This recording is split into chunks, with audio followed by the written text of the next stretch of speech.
Chapter 3. Martial Rhythms.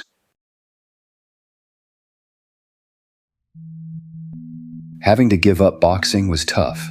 It taught me more than just how to fight. Most importantly, it gave me self-confidence. After high school, I didn't make it into aviation college as planned, so I got a job for some time, and later I was drafted into the Army to serve in the airborne troops.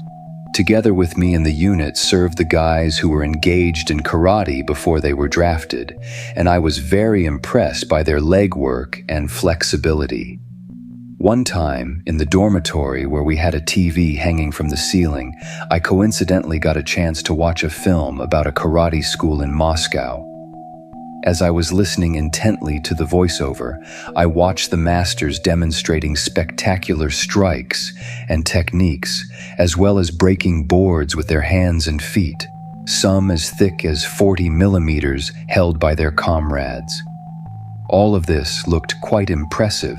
As stated in the accompanying text, the leader of the school recruited athletes, candidates, and masters from various sports. All of them were between 25 and 30 years old, and the film was the result of his 3-year work with these athletes. The film made a huge impression on me back then and remained in my memory for a long time.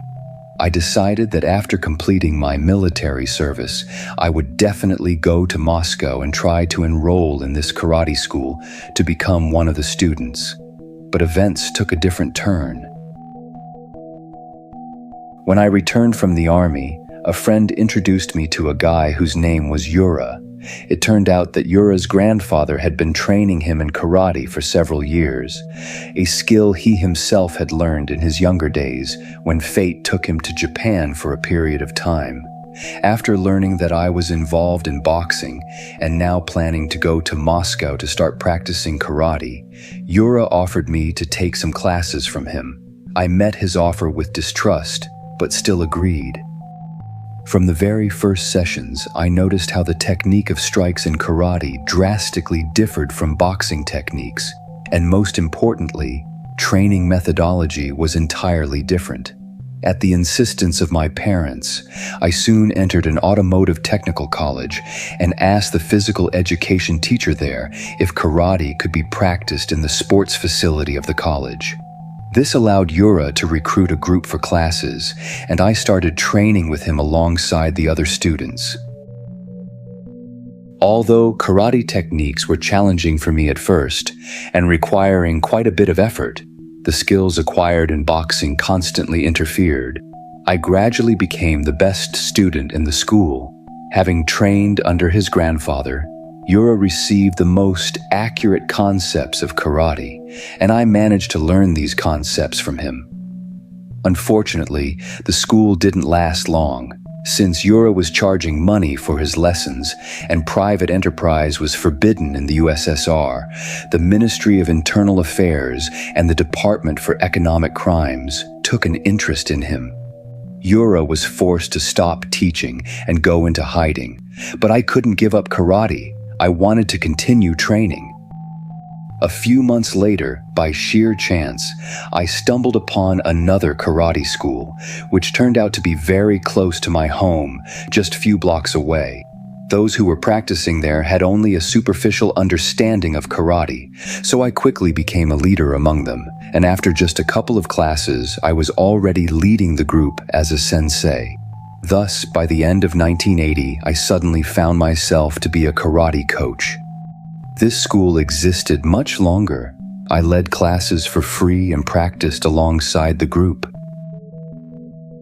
During that time, something outstanding began happening to me. I would always arrive early for classes, about 20 minutes before the start. The sessions took place in a sports hall equipped with a basketball court. I would usually grab one of the balls lying on the floor and start shooting hoops from various points on the court. This went on for about 2 months. Then one day, no matter where I threw from, the ball went into the hoop every time. I couldn't miss, and what's interesting is that I didn't even have to aim anymore. I would just throw the ball toward the hoop, and it would always go in, almost as if it were doing it by itself. The impression it gave me was as if my hands had learned the necessary motion to make the correct shot. Or perhaps my brain, independent of me, was instructing my hands to choose the movement that would allow the ball to go into the hoop, but the ball would always go in. All that mattered was getting it to the hoop. Back in the early 80s, I couldn't find an explanation for this remarkable phenomenon. But many years later, I realized that the precision of my shots was a result of the specific methodology I was using and the karate technique I learned from Yura, which was based on complex reserve movements. Movements unfamiliar to both the body and the consciousness, yet which a human is capable of performing due to their physiological structure. These movements stimulate the human brain, while the methodology contributes to the growth of an energy field.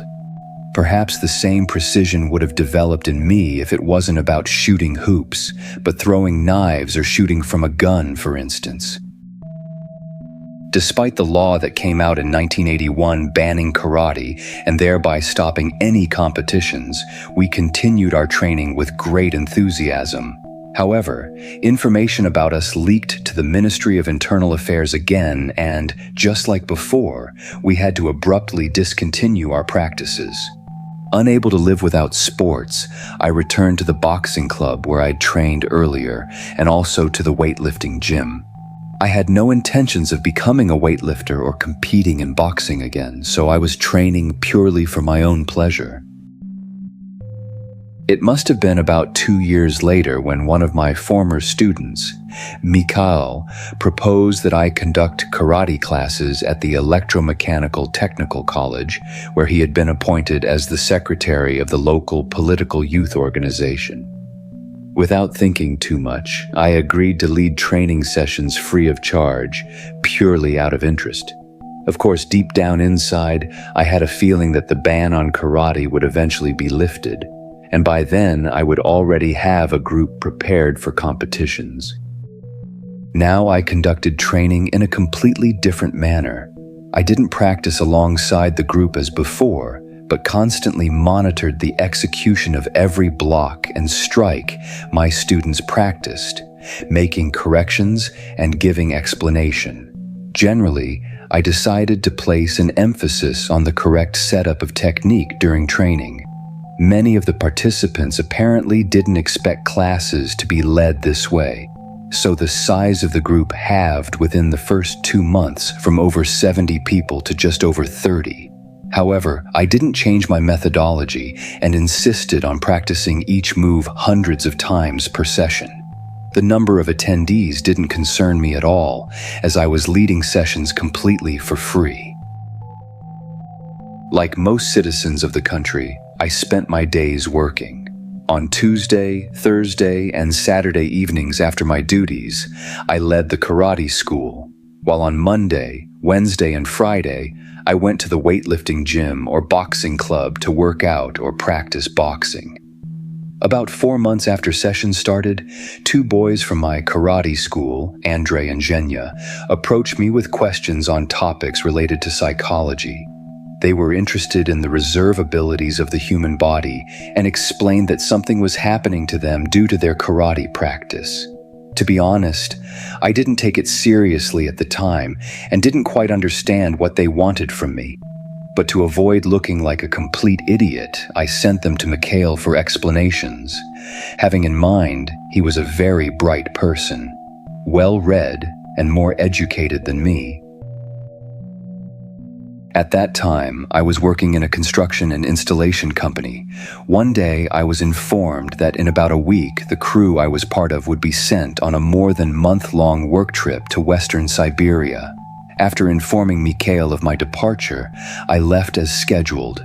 My trip stretched to 2 full months. When I returned, students from the technical college who were training in my school were either finishing their exams, going on internships or holidays, or had already graduated and were preparing to join the army.